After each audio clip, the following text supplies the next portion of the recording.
45 वर्ष धरी अवहेलित board of revenue bar association विभिन्न समस्या को नहीं एसोसिएशन पक्षर एक सांबादिक सम्मेलन अनुष्ठित होईछि। एसोसिएशन सभापति सैयद मेहबूब अली पौरोहित्य अनुष्ठित सम्मेलन एसोसिएशन निजस्व गृह एवं कैंटीन नथिबा सूचना मिली। सेहीपरि जागा नथिबारु राज्यर विभिन्न जिल्लारू आसुथिबा राजस्व संबंधी आईनजीवी माने समस्या पड़ुछंती। पूर्वरु कटक रे थिबा अनेक कमिशनर कोर्ट विभिन्न जिला को उठी जिबा परे दिनकू दिन एसोसिएशन समस्या वृद्धि पाउछि। एसोसिएशन पक्षरु सामूहिक समस्या को राज्य सरकार आईन मंत्री पृथ्वीराज हरिचंदन को भेटी समस्यार समाधान करने दिगरे आलोचना करा जायतिला। एने मंत्री आवश्यक पदक्षेप नेबे बोली प्रतिश्रुति दैछंती। मो सत्य महांती उपदेष्टा निर्वाचन अधिकारी आज सांबादिक सम्मेलन डाकिबार अधिकार होउछि। एई चार दिन तले आबे माननीय मंत्री पृथ्वीराज हरिचंदन पाखु जाइथिलु एवं पृथ्वीराज हरिचंदन ट्विटर अकाउंट रे इमिडिएट सेटा छाड़ देइछंती लोकन पाखको जे आंको ये प्रतिश्रुति जेन्युइन एवं निश्चित पूर्ण करिवे। हमकु जहा कहितले तांको ट्विटर अकाउंट जोटा म आपन शो कली। दुख कथा 45 मसीहार बार ये 79-80 मसीह रेजिस्ट्रेशन 45 मसीहार बार दुखर कथा घरटे ना कि जो सब सरकार तरफ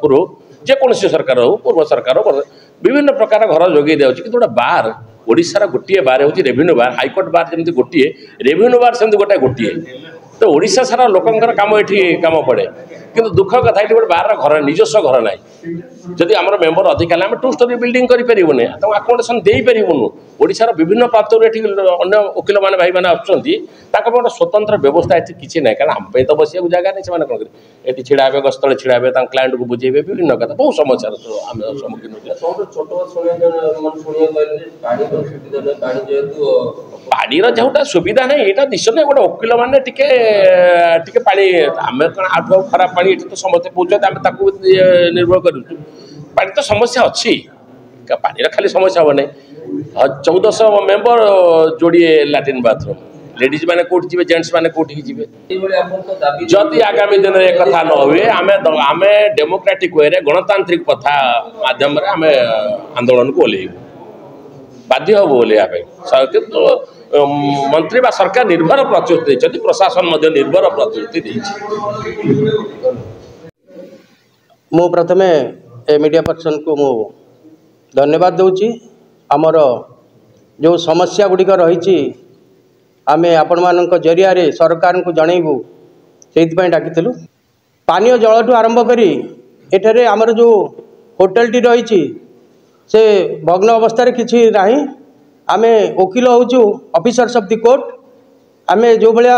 अवस्था खाइबा कथा सेठी जो ये बसिक ठिया खाऊचु अवस्था कहले न सरे एवं पानी बहुत समस्या रही से जो पानी टांकी अच्छी से सफा हो कि नहीं ता भगवान को जना कहीं से बहुत बैक्टेरिया थी जहाँकि आमर वकिल बंधु